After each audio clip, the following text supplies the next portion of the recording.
Добрый день, уважаемые зрители! Сегодня четверг и снова Международный деловой совет в информационно-аналитическом центре Хабар продолжает освещать актуальные темы бизнеса, предпринимательства и экономики. Сегодня тема нашего обсуждения — развитие мобильного интернета в Кыргызстане. И у нас в студии сегодня представитель от государственных органов Эшмамбет Аматов, заместитель председателя Госкомитета информационных технологий и связи Кыргызской Республики, и Тилек Кылычбекович Ахматов, коммерческий директор ОСО Sky Mobile. Здравствуйте, уважаемые коллеги. Здравствуйте. Добрый день. Да, вот сегодня у нас тема обсуждения сферы телекоммуникаций, да, достаточно интересная тема. И сегодня, наверное, все понимают, что нашу текущую жизнь сложно представить без интернета, да, без мобильных телефонов и мобильной связи, да. Хотя вот буквально там в недавнем прошлом, да, наше использование, скажем так, мобильной связи, она ограничивалась только звонками, да, получением или отправкой смс-сообщений, да. Но сегодня уже мы приобрели более широкий спектр услуг, да. Это и ММС, и роуминг, и другие услуги. Вот, поэтому у нас уже сегодня как бы не просто там примитивные сотовые телефоны, а мы уже пользуемся там навороченными смартфонами, айфонами и так далее. Вот. Если немного углубиться в историю, то первая сотовая компания была учреждена в 1994 году, да, и вот с этого момента уже рынок сотовых операторов он динамично развивался, и сегодня мы на рынке имеем порядка 3, да, таких ведущих сотовых операторов, да. Вот, сегодня вот один из представителей здесь у нас в студии, поэтому мы постараемся некоторые вопросы актуальные вот этой отрасли обсудить в деталях. Вот. Тилек Кылычбекович, первый вопрос я, наверное, вам задам, да? Да. Вот, ну, как уже было мной отмечено, сегодня индустрия сотовых операторов, она достаточно динамично развивается, да? И даже вот мы такую статистику получили, что на сегодняшний день число абонентов в Кыргызской Республике, да, намного превышает, чем население страны, да? Вот вы не могли бы сказать, вот почему имеет место быть вот такая ситуация, да? И вот насколько, если говорить языком мобильных операторов, вот уровень такой проникновения, да, скажем так, телекоммуникаций в населения настолько высок? Да, на самом деле уровень проникновения, или это заимствованный термин с английского языка, пенетрация сотовой связи, это достаточно высок, он более 100%, что означает, что в нашей стране работающих сим-карт больше, чем списочного населения, то есть больше 6 миллионов. И в таких случаях говорят, что пенетрация выше 100%, существенно. Причем, если понимать, что в нашей стране на самом деле проживает, то есть граждан 6 миллионов по переписи, но по факту в ней обычно меньше народа, то есть ну, как минимум полмиллиона, наверное, где-то за границей, то эта цифра выглядит еще больше. Почему это происходит? Ну, наверное, в том числе из-за конкурентной борьбы и из-за развитости рынка. То есть игроки настолько успешно продают свои сим-карты, свои услуги, что достаточно существенная часть пользователей пользуется 2 сим-картами. И в итоге мы получаем, когда количество рабочих сим-карт больше, чем людей. Да, вот я на своем даже примере знаю, что вот у меня, например, тоже 2 телефона, 2 сим-карты. Одно от Sky Mobile, один от Альфа Телеком. Да. И это вопрос, он как бы оптимизации расходов. То есть мы понимаем, что на сегодняшний день там внутри сети достаточно, ну, более выгодно звонить там внутри сети. Поэтому это тоже является одной из причин, наверное. Да, все верно. То есть еще одна причина — это развитие самих телефонов. Если там, допустим, 5 лет назад это была редкость, когда телефон имел 2 сим-карты, то сейчас это как бы обычное дело. То есть обычный пользователь предпочитает удобство, то есть в виде одного телефона с 2 сим-картами. Спасибо. Эшмамбет Аматович, вы могли бы рассказать вот, и нашим зрителям, да, каким образом поступает интернет в Кыргызскую Республику? Ну, во-первых, рынок Кыргызстана, именно телекоммуникации, развитие именно интернета в Кыргызстане, она у нас настолько лояльная, в плане того, что нет таких вот ограничений для наших операторов. И, соответственно, есть большой выбор получения интернета, с какой стороны хочешь. Но так как у нас идет, соответственно, потребление интернета большого рунета, то у нас компании в большинстве случаев заключают, конечно, договора с казахскими партнерами. И у нас сейчас основной трафик, это почти больше 90% получает через Казахстан. Сейчас на сегодняшний день работают 8 операторов связи, которые получают интернет из Казахстана. Кроме этого, еще есть, конечно же, интернет. И 3 оператора сейчас ведут активные переговоры. Насколько я знаю, 2 оператора вроде уже работают. Это с Китая. China Telecom и China Unicom, кажется, 2 компании, которые ведут эту работу. Ну, есть выбор. Спасибо. Телек Кылычбекович, вот мы, когда готовились к текущей передаче, да, мы посмотрели тенденцию, и мы видим, что мировые цены на интернет, да, в целом он как бы снижается. Да? Почему в Кыргызстане вот те субъекты, которые предоставляют, и, в том числе интернет-связь, да, почему они как бы вот, пропорционально не снижают цены на свои услуги? Да, давайте, я, наверное, буду говорить больше от лица мобильных операторов, которые Да, представляют и предоставляют услуги интернета, мобильного интернета. Могу сказать, что за последние 1,5 года, по сути, мы говорим о революции цен и о революции, то есть потребления мобильного интернета в стране. Я приведу некоторые цифры, которые верны для нас и, в принципе, верны для всего рынка мобильных операторов, потому что мы занимаем существенную долю на этом рынке. Цены средние на интернет год к году упали примерно за 1 мегабайт, единицу объема интернета, в 4 раза. Объемы потребления мобильного интернета выросли примерно в 5 раз. Это год к году. То есть средний пользователь, средний абонент сейчас потребляет интернета в 5 раз больше, чем это было год назад. Плюс выросло количество активных пользователей. Как минимум, то есть в нашей компании за год прирост ежедневно людей, которые пользуются ежедневно мобильным интернетом, выросло на более чем 30%. Это тоже год к году цифры.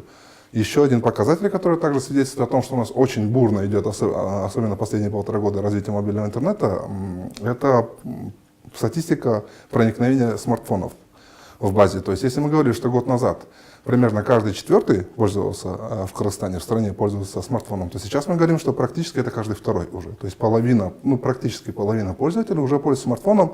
Основное преимущество смартфона — это хороший доступ в интернет и возможность пользоваться. Так что вот здесь вот я бы хотел очень четко сказать, что цены за последний год упали очень существенно практически у всех операторов.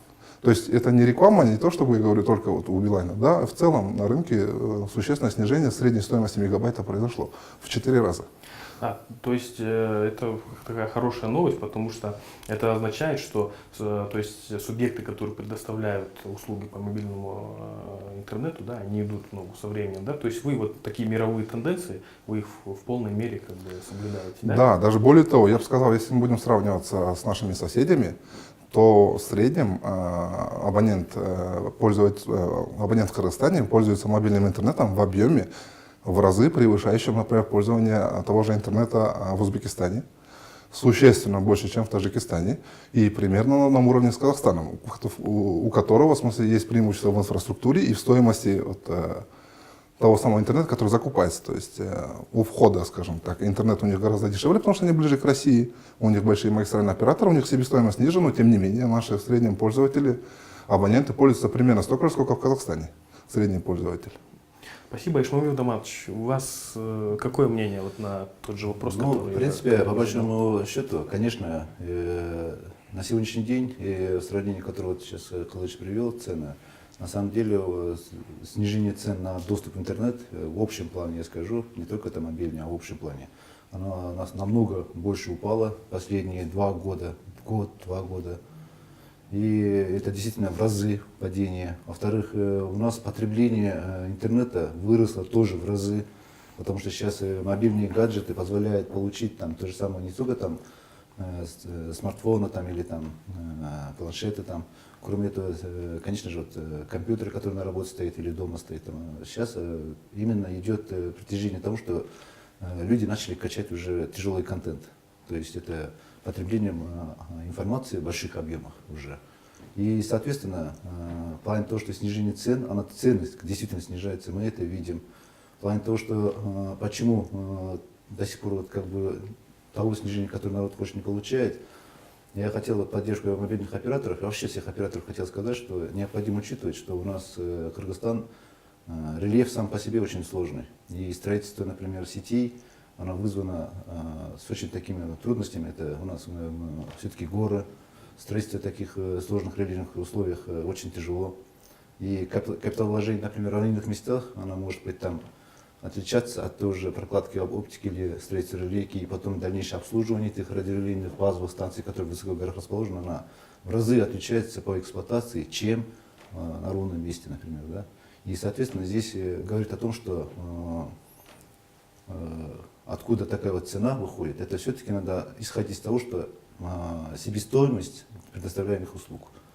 Сегодня, на самом деле, цены упали, существенно упали. И я еще хотел привести статистику, то, что вот у нас в Кыргызстане на сегодняшний день по итогам 2016 года фактически по статистическим данным чуть более 4,5 миллионов человек имеет доступ именно к интернету. Неважно с каких устройств. Это гаджеты, это там, любое устройство, которое позволяет получить доступ к интернету. У нас по статистическим данным, которые идет, чуть более 4,6 миллионов наших жителей, граждан, имеет доступ уже.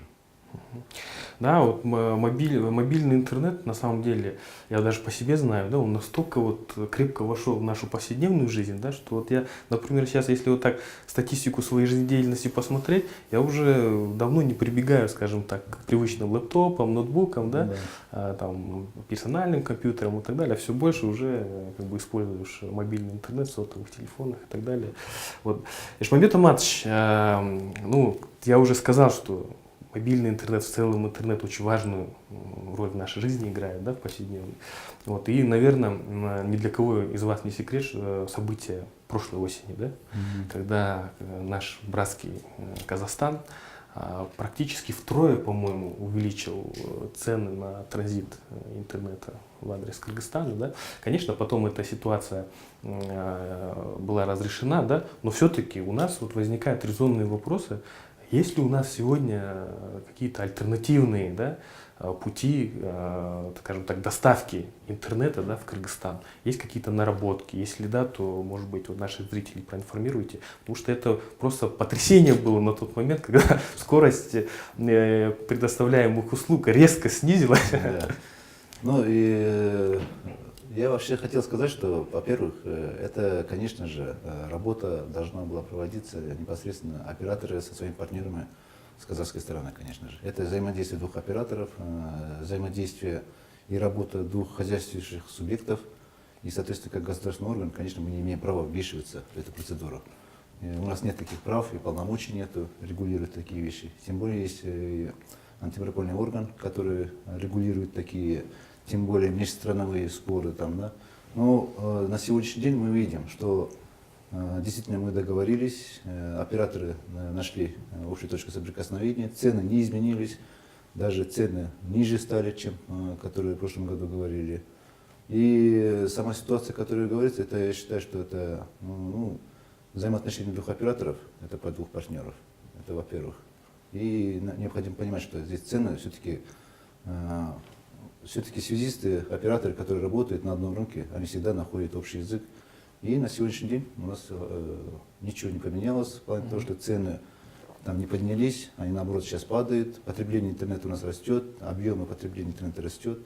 И ситуация на сегодняшний день есть тенденция того, что в дальнейшем будет падать цены еще. Да, то есть эта ситуация стабилизирована, а вот именно... И альтернатива, конечно же, насчет альтернативы. Во-первых, есть несколько операторов со стороны Казахстана, которые предоставляют на конкурентной основе свои цены, конечно же. И у наших операторов, конечно же, есть выбор, кто дешевле даст свои цены.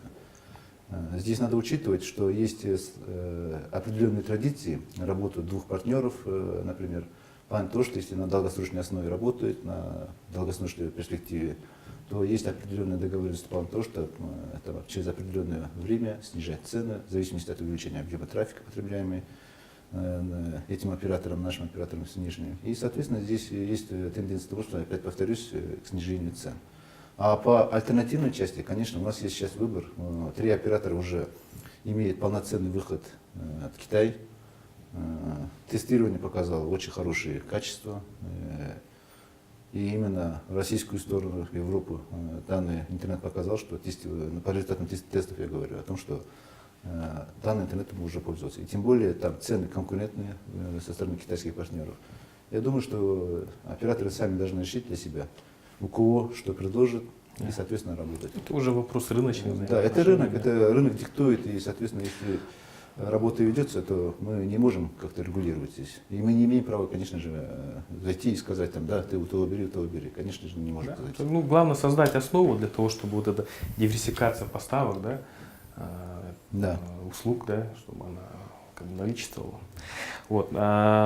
Телек Кылжбекович, теперь очередной вопрос к вам. Ну, сегодня такая тенденция в Кыргызстане, да, уже интернет активно используется не только в Бишкеке, да, но он активно идет в регионы.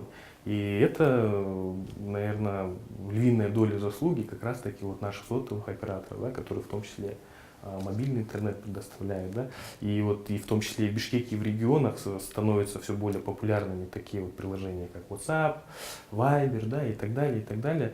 Вот, но, к сожалению, да, есть такие нарекания или, может быть, жалобы, да, со стороны простых граждан по скорости, да, вот предоставляемых услуг.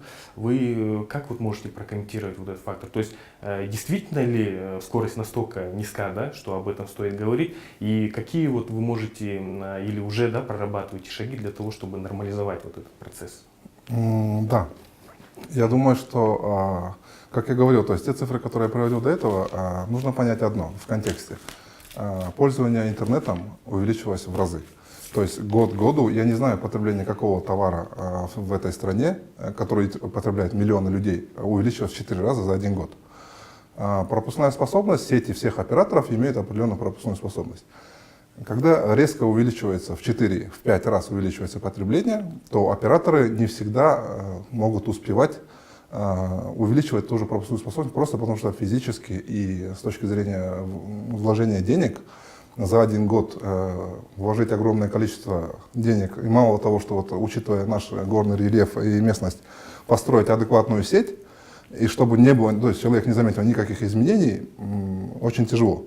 И в этой части есть определенное, то есть, отставание. Ну, то есть, представьте, если бы сейчас вот все жители страны начали в 4 раза больше ездить на общественном транспорте. Давайте представим, что случилось бы. Просто в 4 раза больше людей или в 4 раза чаще люди решили бы ездить на общественном транспорте. Что бы случилось с общественным транспортом и как быстро мы бы могли решить эту проблему? У сотового оператора, естественно, потому что увеличение объемов потребления означает больше доходов, они в первую очередь сами заинтересованы, чтобы увеличивать емкости. Это происходит двумя путями. То есть одно — это строить сеть, что зависит от операторов. Второе — это частотные ресурсы. Частоты, которые, то есть здесь уже вступает, то есть очень большую роль играет регулятор, ну и само государство, которое обеспечивает частотные ресурсы, получает частотный ресурс. Что такое частотный ресурс? Есть, допустим, одна базовая станция, которая обслуживает 2000 человек. Она работает на определенном частотном ресурсе. Если этот частотный ресурс увеличить в 2 раза, то эта базовая станция начнет обслуживать 4000 человек. Практически, ну то есть с небольшими вложениями. Или можно поставить 2 базовые станции, то есть вложение денег будет в 2 раза больше, потребуется, в 2 раза дороже. Или можно потратить 20-30% от стоимости базовой станции, есть при наличии частот.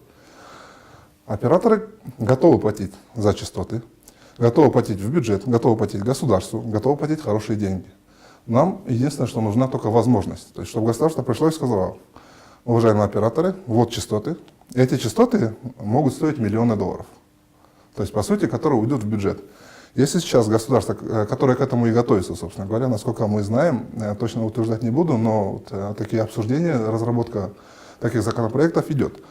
Как только государство выходит и говорит: вот есть частоты, мы организуем честный прозрачный аукцион, согласно которому, то есть продаем эти частоты, берем эти деньги, направляем в бюджет. И причем, я говорю, речь идет о миллионах долларов, которые готовы платить операторы, потому что они могут предоставлять далее услуги, продавать и, соответственно, то есть возвращать эти деньги. Поэтому, то есть, в обоих направлениях идет работа, как сами операторы больше вкладываются, ставят больше базовых станций, так и государство, насколько мы понимаем, сейчас готовится к тому, чтобы ввести, насколько я знаю, законопроект, который будет как раз таки регламентировать работу таких аукционов и распределение вот этих частот. Потому что до этого, некоторые частоты распределялись по аукциону, то есть продавались. Мы знаем примеры совсем недавно. Если я не ошибаюсь, практически миллиард сомов был заплачен за 4G частоты 3 операторами. Такие же примерно аукционы хотелось бы получить по другим частотам. Это сильно поможет операторам, ну и в том числе это поможет улучшить качество представляемых услуг населению. Да, Ишмабек Аматович, это, наверное, вы можете, да, надо Конечно, помогать да. операторам в этом отношении. Во-первых, я хотел отметить, что, конечно же, государство учитывает интересы операторов и оказывает всемирную помощь, чтобы они развивали свою сеть. В части частотных присвоений, выделений и так далее, эта работа ведется с нами постоянно. Эта работа постоянно ведется тесное общение именно с нашими сотовыми операторами в части обеспечения в каждом регионе, какой бы ни было там выделение, своевременное выделение частот. Есть определенные, конечно, бюрократические моменты, которые надо нам проходить. Это есть определенные моменты оформления этих документов, которые требуют время. Но в любом случае, на сегодняшний день с нашей стороны, именно от имени государства, по обеспечению частотам у нас своевременно выделяется. Есть это плане того, что мы сейчас сказали, там 2G, 3G, 4G там, частоты там. Это выделение происходит своевременно и работа ведется. Конечно же, это занимает определенное время как в бюрократической части, так и то, что сейчас Кылыч отметил, это часть реализации, технической реализации этих проектов в жизнь. Что само по себе занимает там, в среднем где-то минимум год занимает. От момента начала работы до практической реализации, установки базовых станций на этих местах со всеми возможностями, со всеми частотами. И, конечно же, хотел отметить, что мы тоже стараемся не отставать. В 2015 году началась работа именно в части предоставления нашим сотовым операторам выгодных частотных диапазонов для внедрения 4G.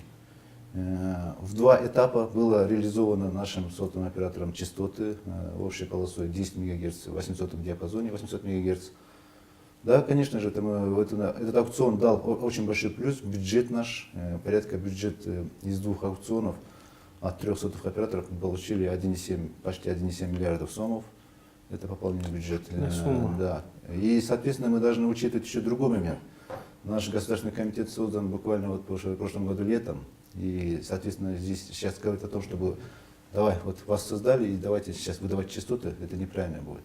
Нами была проведена определенная работа по части именно приведения нашего законодательства в тот вид, которым было бы выгодно сколько государству, сколько именно нашим сотовым операторам, чтобы мы могли своевременно через аукцион именно выставлять самые выгодные частоты для реализации внедрения новых технологий, новых частот, и всех вопросов, связанных с этим. На основании чего мы внесли изменения именно в законодательство в радиочастотном плане.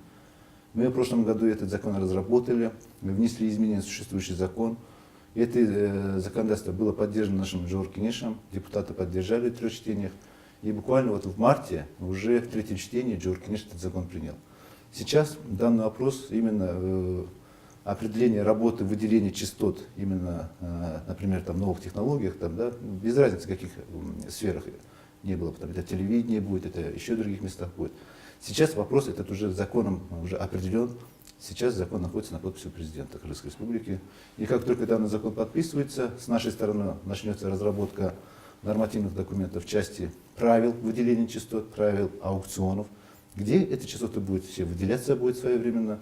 И то, что до этого были какие-то определенные именно на законодательном уровне препоны, сейчас мы считаем, что мы убрали. Осталась только процедурная часть, которую мы должны пройти совместно, и, соответственно, с нашими сотовыми операторами мы двинемся дальше в реализацию новых перспектив, новых технологий, новых достижений. Здорово, что в этом вопросе есть стремление к согласию, да, Нет, то есть конечно, со стороны работа государственных ведется. органов, да, и со стороны сотовых операторов. Поэтому я думаю, если вопрос решать совместно, конечно же, можно Нет, прийти к конечно, какому-то общему. Да, хороший как раз пример был, то есть совместное сотрудничество, когда сделка на английском win-win, то есть выигрыш-выигрыш, выиграли обе стороны, даже 3 стороны, выиграло государство, которое получило существенный объем денег напрямую в бюджет, выиграли сотовые операторы, которые получили частоты, и выиграли абоненты, которые сейчас в Кызылке, в Баткене, в Кочкурате могут воспользоваться 4G. То есть благодаря этим частотам мы смогли быстро покрыть сетью 4G всю страну, и сейчас люди пользуются, то есть выигрышей стороны несколько. Да, коллеги, вот как раз мы сейчас затронули вопросы нашего государственного бюджета, да, некоторые вопросы. Вот, и вот в моем понимании, да, что если вот интернет, услуги интернета развиваются, то, возможно, то есть люди начинают чаще использовать там какие-то бесплатные приложения типа WhatsApp, да, они уже там обмен сообщениями, сотовая связь и так далее. И в моем понимании это каким-то образом может отразиться на потреблении непосредственно мобильной связи, да, что, соответственно, может отразиться там на налогооблагаемой базе, например, в наш бюджет страны, да. Вот это мнение правильное или есть альтернативное? Да, на самом деле происходит что? К примеру, 10 лет назад, то есть начать с чего? 10 лет назад сотовые операторы получали 90% своих доходов, даже больше 90%, от голоса. То есть люди очень много разговаривали. Сейчас простой пример, ну, даже наши зрители, вспомните, Новый год последний и Новый год, не знаю, 5 лет назад. Скольким людям вы звонили 5 лет назад? Да, абсолютно. И скольким людям вы звонили вот последний Новый год? То есть сейчас это WhatsApp-группу, мне нужно поздравить 50 человек, я отправляю WhatsApp-группу, там в 3 группы, по 15 человек, все. Я поздравил всех своих знакомых с Новым годом. И мне не нужно звонить и вспомнить, то есть раньше 12 часов невозможно прозвониться. Сейчас попробуйте позвонить в районе 12. То есть это говорит о том, что голосовой трафик сжимается, то есть люди больше, это удобнее, это удобно, ты не беспокоишь человека, ты не ждешь, ответить он или нет, ты ему напишешь, ждешь, то есть он отвечает. То есть все, кто пользуется WhatsApp, уже прекрасно понимают удобство. Да, это удобство для потребителей, но есть определенный риск для сотовых операторов, потому что то, что они получали с голоса, они стали получать существенно меньше. Да, доходы от интернета растут, но, возможно, они не всегда могут закрыть вот то, что было потеряно от голоса. И эта ситуация не уникальна для нас, это тренд во всем мире, то, что происходит с мобильными операторами. И сейчас все мобильные операторы всего мира думают, что делать. Есть два варианта развития событий. Либо первое, мобильный оператор превращается в инфраструктурные компании, которые поставляют только интернет, то есть, вот, как, допустим, не знаю, там, горводоканал или электрическая связь. То есть есть провода, по которым есть электричество, и все. Все остальное в вашем доме, то есть телевизор, все остальное пользуется электричеством, но электрокомпания получает только за электричество. То есть у мобильных операторов тоже есть такой путь. Превратиться в инфраструктурную компанию, представлять сигнал. Все остальное будут делать другие. Либо есть второй вариант, попытаться поискать новые пути развития.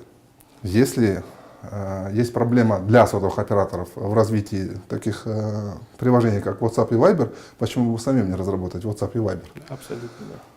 Ну и другие пути развития. Да. То есть. Коллеги, у нас немного время ограничено, да?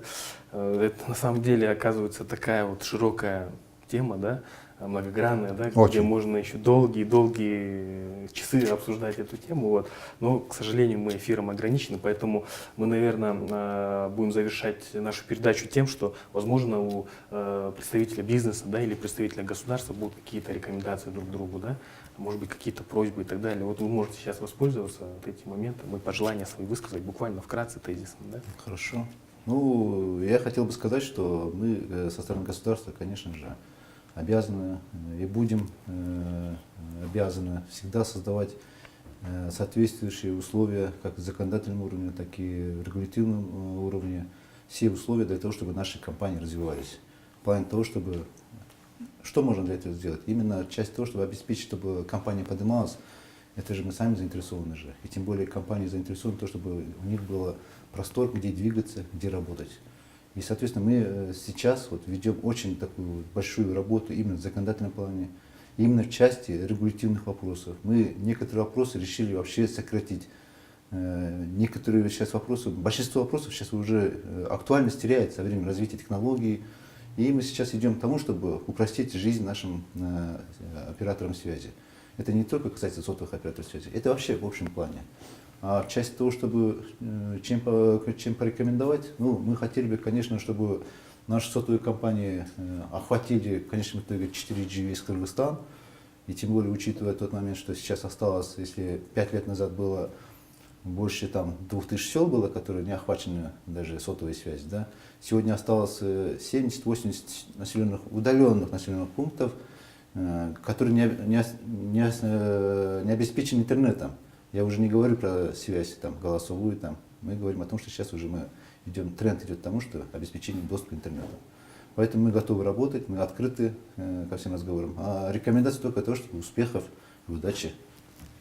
Спасибо, да, спасибо за предоставленную возможность, но я хочу сказать, что это не единственная площадка. Мы постоянно находимся в диалоге с нашим государственным регулятором.